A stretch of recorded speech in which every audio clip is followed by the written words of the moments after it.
Good morning, student. Today we will start chapter 5, Introduction of Euclid Geometry. Introduction of Euclid Geometry, Euclid Geometry कहाँ से start हुई और इसका सारा introduction बताएं. Basically geometry word Greek word है ना. और ज्योमेट्री का मतलब दो वर्ड से मिलकर बना हुआ है. ज्योमेट्री मैं आपको बताता हूँ कहाँ से आया ज्योमेट्री.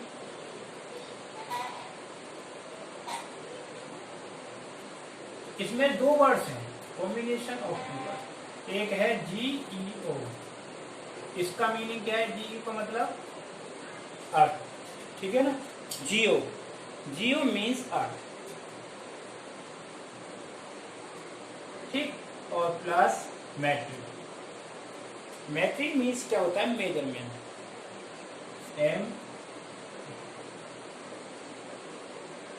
मैट्रिक. मैट्रिक मीन्स होता है क्या? मेजरमेंट. ठीक. इसको बोलते हैं हम मेजरमेंट.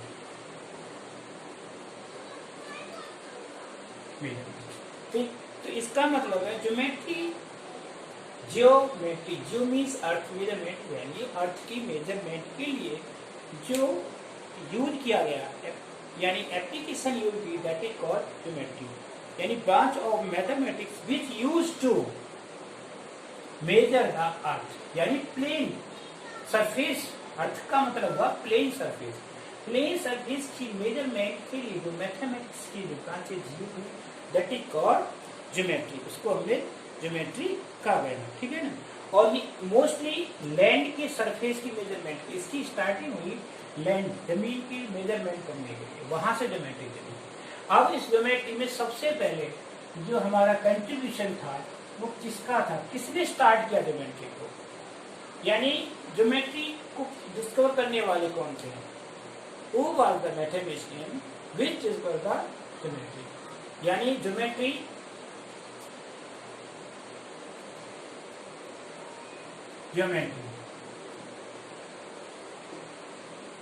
discovered by Euclid. यानी यूक्लिड ने इसको पहचाना. So that Euclid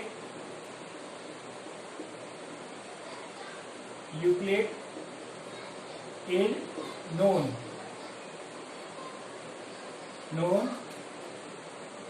Euclid was known as father of geometry.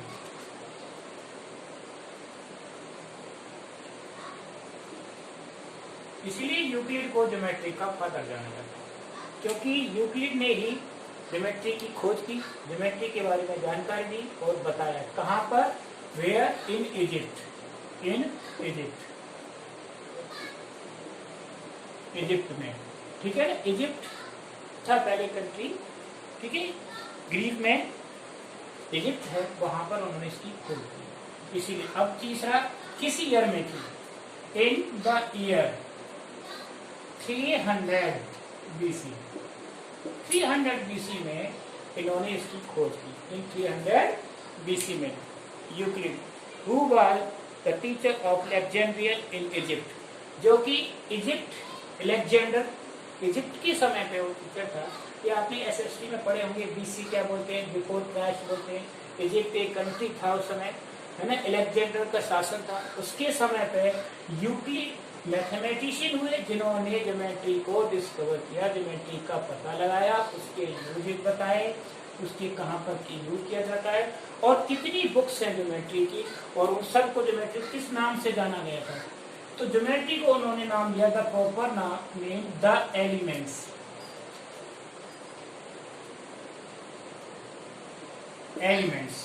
यानी द एलिमेंट्स एक बुक थी. ठीक है ना. बुक्स यानी द एलिमेंट्स के नाम से ज्योमेट्री को जाना गया, known as the geometry elements. और इसके कितने सेट थे? There were 13 sets of books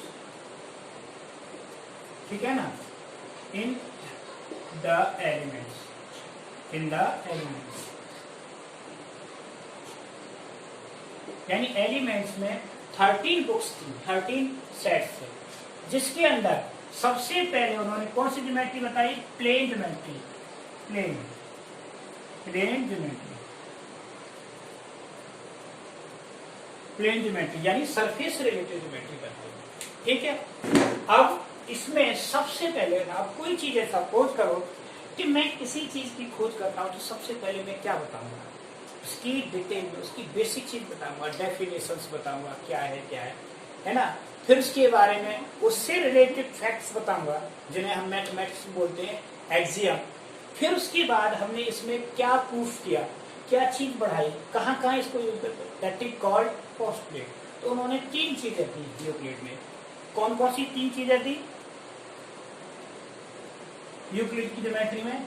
first is axiom, 3 basic geometry में 3 बेसिक थिंग्स थी जिनका नाम था, फर्स्ट इज डेफिनेशन,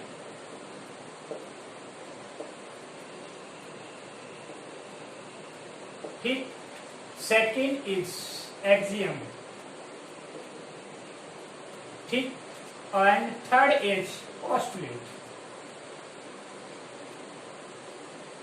ये 3 चीजें यूक्लिड ने बताई ज्योमेट्री को स्टार्ट करने से पहले। उन्होंने कहा if you want to start the geometry you should know these 3 things very well, then you start the geometry.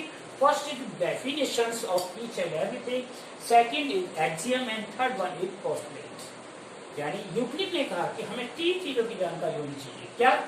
Definitions, axioms and postulates.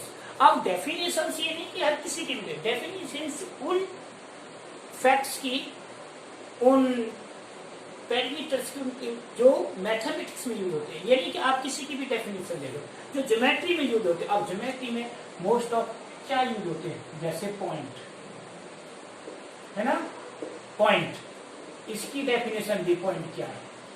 दूसरे नंबर पे लाइन, लाइन क्या है, इसकी डेफिनेशन दी, जो आपने छोटी क्लास में पढ़े होंगे शिक्षा में। तीसरे नंबर पे उसने दी सरफेस, सरफेस क्या है। और फोर्थ पॉइंट पर स्ट्रेट लाइन है, स्ट्रेट लाइन, स्ट्रेट लाइन की डेफिनेशन, ये सारी डेफिनेशन, ठीक है ना। Next fifth parallel line, parallel line, ठीक है। ये सब की ज्योमेट्री में जरूरत पड़ती है ना। पॉइंट की जरूरत पड़ती है, लाइन की जरूरत पड़ती है, सरफेस की, स्ट्रेट लाइन, पैरेलल लाइन और line segment, line segment. 7 is रे, ठीक है ना। ये सारी चीजें उन्होंने कहा कि इन सब की डेफिनेशंस पहले बताई। पॉइंट क्या होता है ना, तो पॉइंट की डेफिनेशन बताई। A point is that which has no part, जिसका कोई अदर पार्ट नहीं है। पॉइंट को बोला a point which has no part, यानी पेंसिल टिप के बराबर, जिसका कोई अदर पार्ट नहीं होता। जैसे अगर मैंने ये टिप डॉट लगा दी तो क्या इसको और अधिक डिवाइड कर सकती? नहीं कर सकती। That is called point. Line, line क्या है? लाइन की डेफिनेशन उन्होंने दी, a line is breathless line, a line is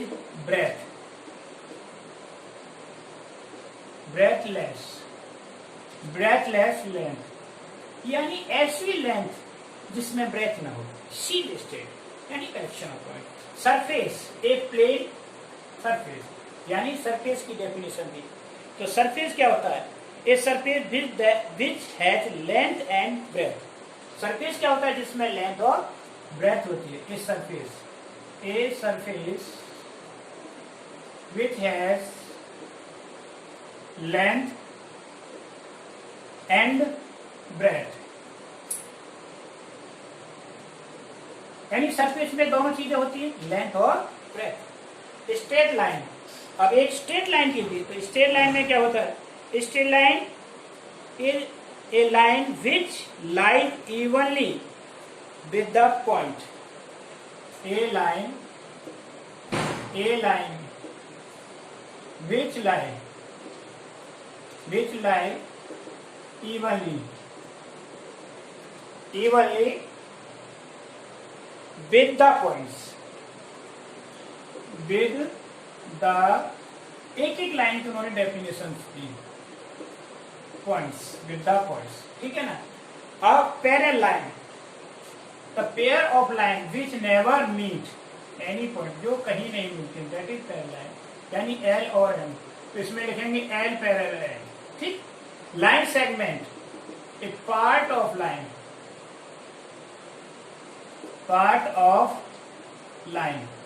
line segment क्या होता है? विद फिक्स्ड डिस्टेंस,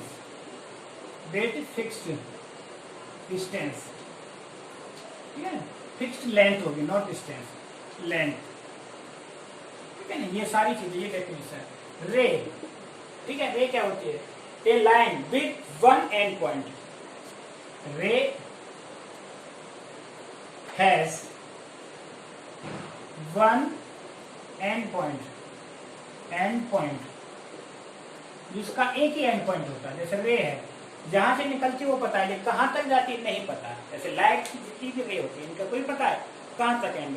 अगर हम यहाँ करें तो यहाँ आएगी, और इससे दूर चले जाए तब भी हमारे पास में आएगी. जैसे सनलाइट है, सनलाइट अगर टॉप पर 10 फ्लोर पर चले जाए वहां भी आएगी, और बेसमेंट में चले जाए वहां भी आएगी. इनका एंड नहीं, ये नहीं यहीं तक रहेगी, इस सर्फेस से आगे ये रे नहीं जाएगी, लाइट की रे नहीं जाएगी. दैट इज, इसीलिए उसका एक ही एंड पॉइंट होता है. ये सारी डेफिनेशन जो मैं बता रहा हूँ आपको 6th क्लास में पढ़ी होगी, 7th में पढ़ी होगी. अब आप कहोगे सब सोचिए हमने यहाँ पढ़नी तो 9th में क्यों? क्योंकि इनके बगैर ज्योमेट्री स्टार्ट ही नहीं होगी, यूक्लिड ज्योमेट्री स्टार्ट करनी है. So basically we should know this thing. आपको कहने में बहुत छोटी छोटी स्मॉल थिंग्स है, लेकिन इनके बहुत ज्यादा इंपॉर्टेंट रोल्स हैं. ज्योमेट्री इनके बगैर स्टार्ट ही नहीं हो सकती. These are the pillars of the geometry, basic points of the geometry, that is called definitions. अब ये सारी डेफिनेशंस आ गई, समझ आया? तो एक पार्ट क्लियर हो गया यूक्लिड का. कौन सा? डेफिनेशंस वाला. अब आता है एक्सियम वाला पार्ट. एक्सियम क्या थे उसके, है ना, और एक्सियम कैसे कैसे बताए, कैसे डिफाइन किए. तो अब मैं बताता हूँ एक्सियम्स के बारे में, यूक्लिड्स एक्सियम्स. ठीक.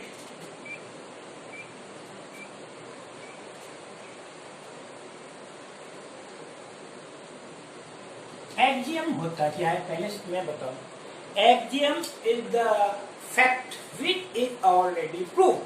एक्सियम वो फैक्ट हैं जो ऑलरेडी प्रूव्ड हैं, जिनको हमें प्रूव करने की जरूरत नहीं. That is called axiom. ठीक है ना.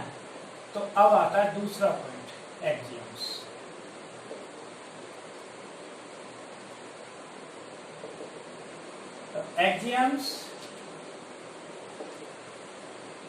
Axioms are facts which are proved,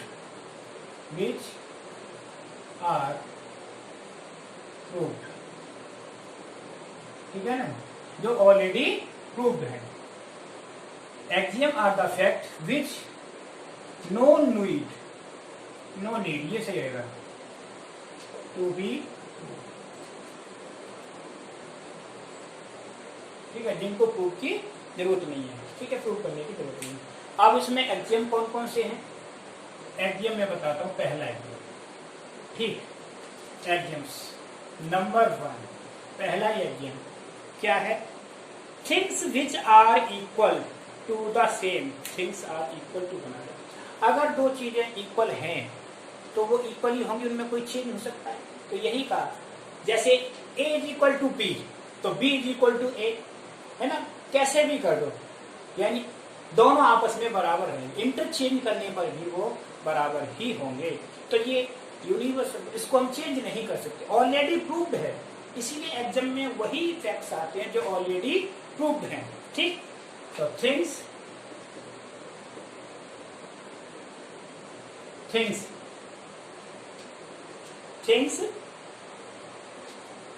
which are equal which are equal to the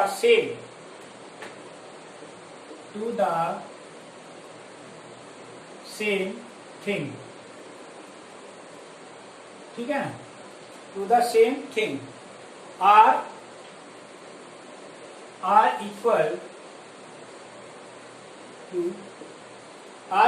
किसके इक्वल है? One another.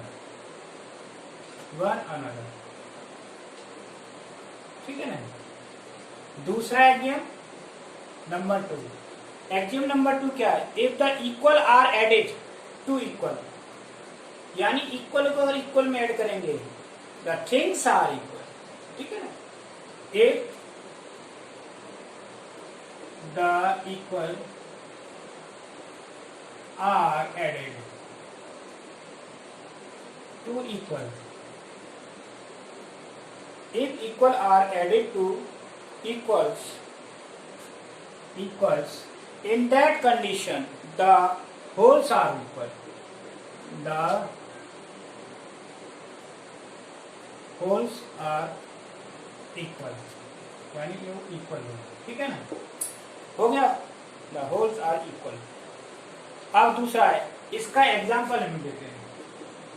जैसे एग्जाम्पल है हमारा, if 2x plus 1 is equal to 5 है. अगर मैं इसमें दोनों तरफ 3 ऐड कर दूं तो 2x plus 1 plus 3 is equal to 5 plus 3, ये फिर भी इक्वल ही रहेगा. रहेगा कि नहीं इक्वल? इससे कोई फर्क नहीं पड़ेगा. तीसरा है एक्सियम. तीसरा एक्सियम है क्या? if equal are subtracted from, वही सेम है इसी का. if the equal are subtracted, ठीक है ना, equal are subtracted from equals,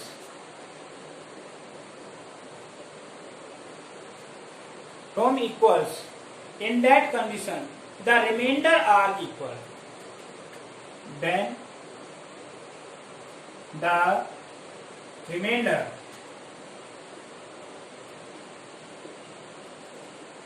are equal. अगर इसमें कोई और एग्जांपल ले लें, जैसे 3x प्लस 2 माइनस ये है इज इक्वल टू 4 है. अगर मैं इसमें से सब्ट्रैक्ट कर देता हूं 1, 3x plus 2 minus 1 is equal to 4 minus 1, ये फिर भी इक्वल ही आएंगे वैल्यू से. ठीक. अब फर्स्ट एक्सियम नंबर 4 एक्सियम क्या है? Things which are coincide with one another are equal to one another. The things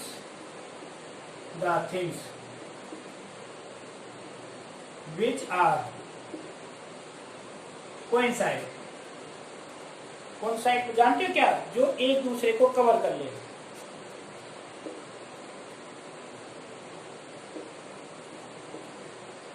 Side with one another.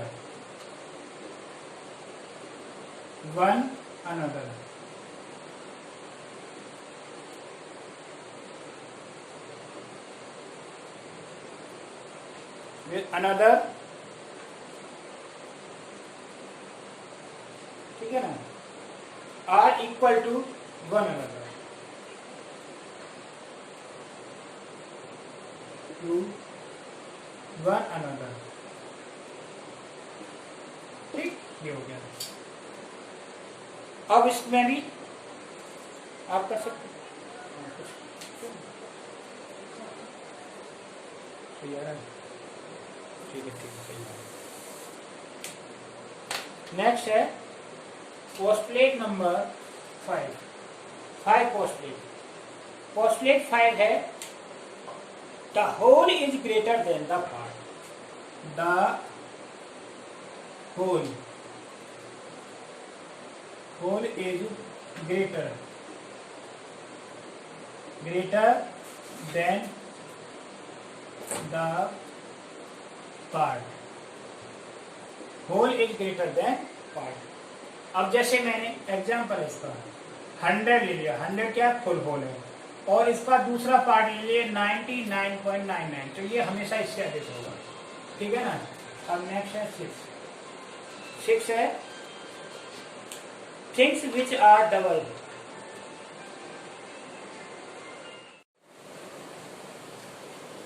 Now the turn of postulate number 3, postulates। अब सबसे पहले मैं बताऊंगा क्या फर्स्ट पोस्टुलेट 1,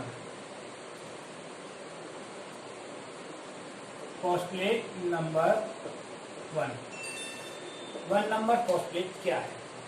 तो postulate 1 क्या है? ए स्ट्रेट लाइन में be drawn from any one point two another point. A straight line,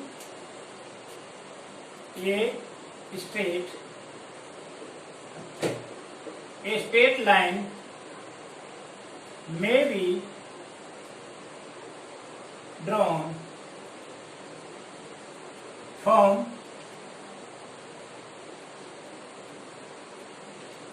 a straight line may be drawn from any one point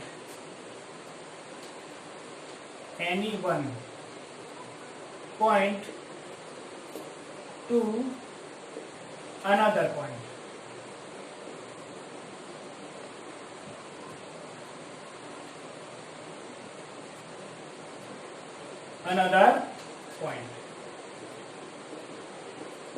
ठीक है। अब ये एक पॉइंट से दूसरे पॉइंट पर स्ट्रेट लाइन खींची जा सकती है। ठीक है ना। लेकिन वन पॉइंट से we can draw infinite number of line and we can draw infinite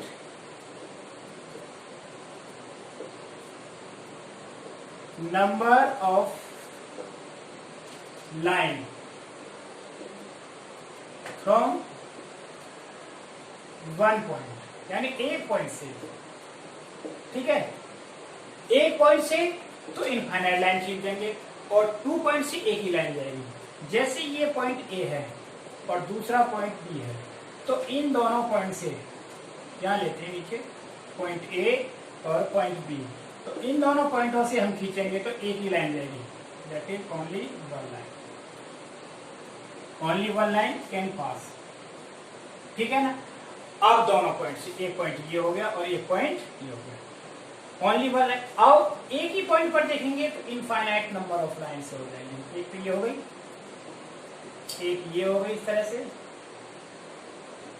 ठीक, ये इस तरह से, ठीक, और ये और इस तरह से। There are infinite number of lines from a point. A same here from here.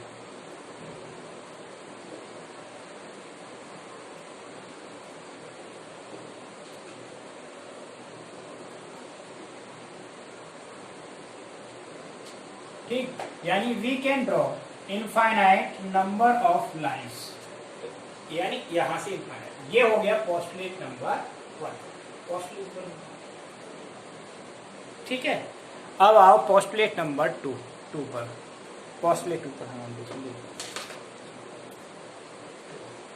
Postulate number 2 क्या है।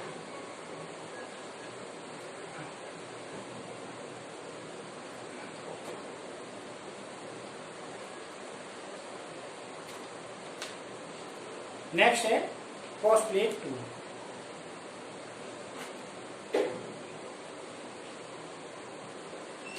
Postulate number 2।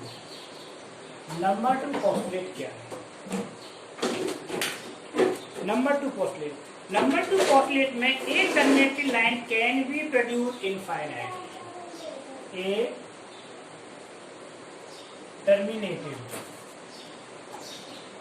terminated line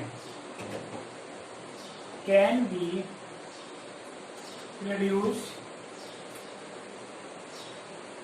infinitely।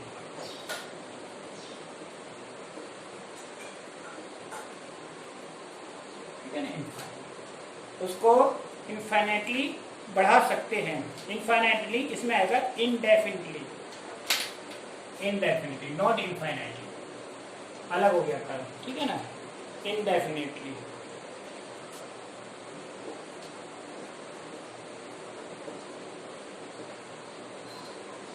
ठीक है ना। अब कैसे, एग्जाम्पल जैसे ए बी ये लाइन है, this is the line A B, A और बी। अब this is the terminating line, terminating मतलब यहां से आगे नहीं बढ़ सकती, तो इसको हम दोनों डायरेक्शन में बढ़ा सकते हैं, इधर भी बढ़ा सकते हैं और इसको इधर भी बढ़ा सकते हैं infinitely. We can produce in both direction infinitely. ये तो हमारा पोस्टुलेट 2 था। क्या था? Postulate number 2। अब आता है postulate 3।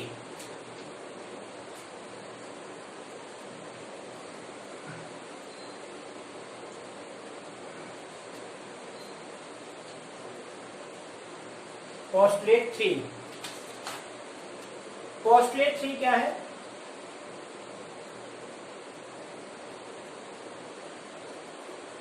Postulate number 3, postulate number 3 में a circle can be drawn with any centre and any radius. A circle can be drawn with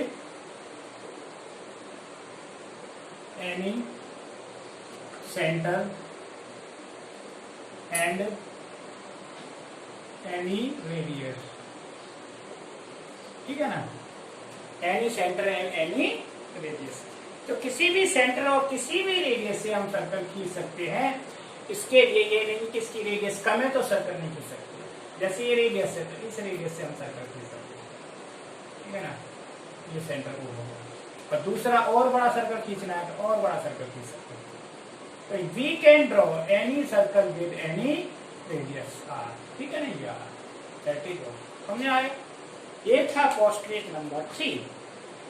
अब आता है पोस्टुलेट 5। 5 क्या है? ये अलग अलग पोस्टुलेट में आपको बता रहा हूं, समझने के लिए। All the right angles are equal to each other. Postulate 4,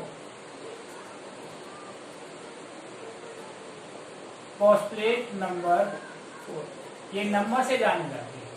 postulate number 4 क्या है? All right angles, all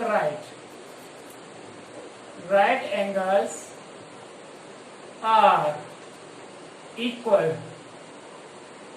to one another. All right angles are equal to one another, one another।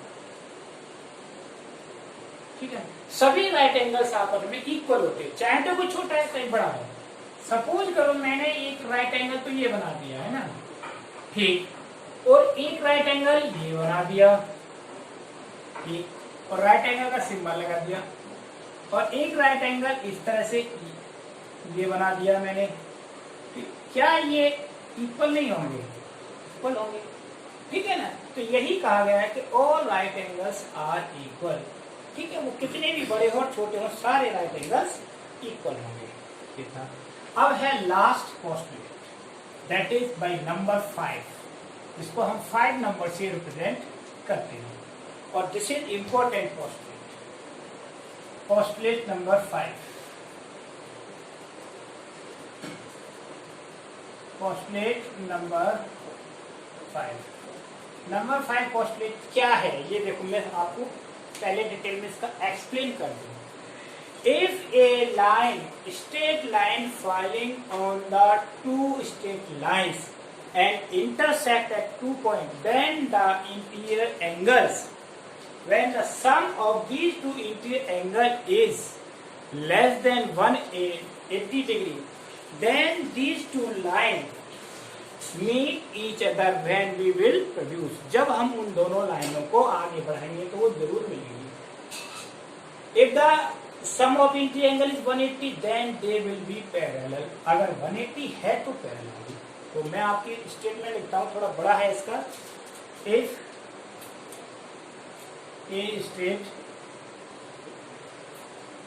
straight line इनमें geometry में language बहुत मायने रखती है। एक भी पॉइंट इधर से उधर हो गया तो डेफिनेशन चेंज हो जाती है।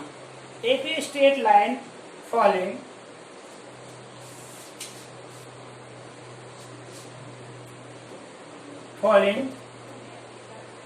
on two straight lines,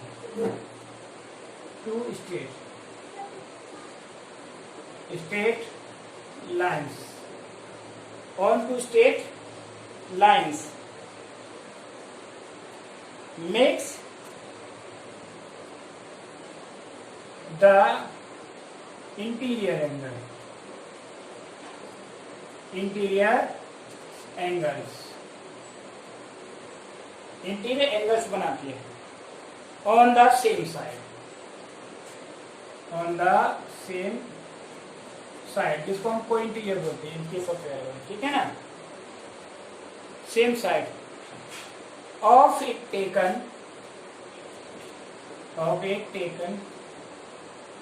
together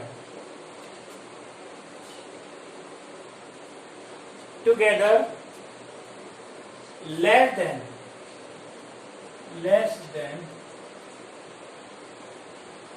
180 degree, then two straight line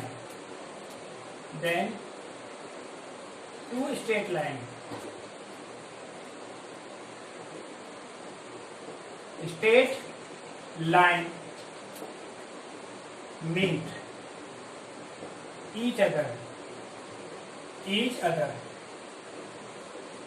when produced, जब उनको आगे बढ़ाते हैं। अब देखो इसको बनाना क्या है। देयर आर टू लाइन्स, ये लाइन्स हैं दो, ठीक है ना। एक ए है ना, इनके नाम दे दो, देना चाहो दे दो, नहीं तो कोई जरूरत नहीं है, ठीक है ना। ठीक, ए बी और सी डी, और इस पर ये लाइन फॉल कर रही है, ठीक है ना। कहाँ, पी और क्यू पॉइंट पर। ये एंगल 1 हो गया और ये एंगल 2 हो गया। अगर कंडीशन ये है इफ एंगल 1 प्लस एंगल 2, इन दोनों का सम क्या है, लेस देन 180 से कम, तो ये लाइन बढ़ाने पर आगे इधर चलने पर, जो लाइन है तो इसलिए बढ़ सकती है, विल डेफिनेटली आगे जाकर के ये आपस में मिल जाएंगे, ठीक है ना। और अधिक है तो इधर को मिल जाएंगे, मिलेंगे। तो ये है पोस्टुलेट नंबर 5।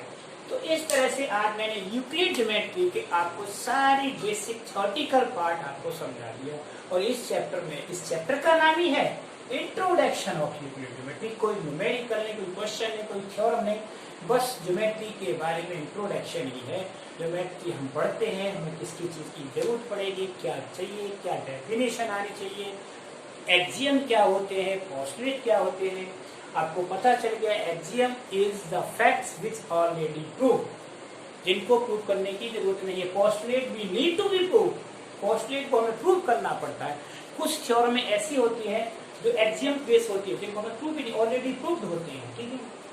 तो इस तरह से ये ज्योमेट्री का पार्ट खत्म हो गया, इंट्रोडक्शन। ओके।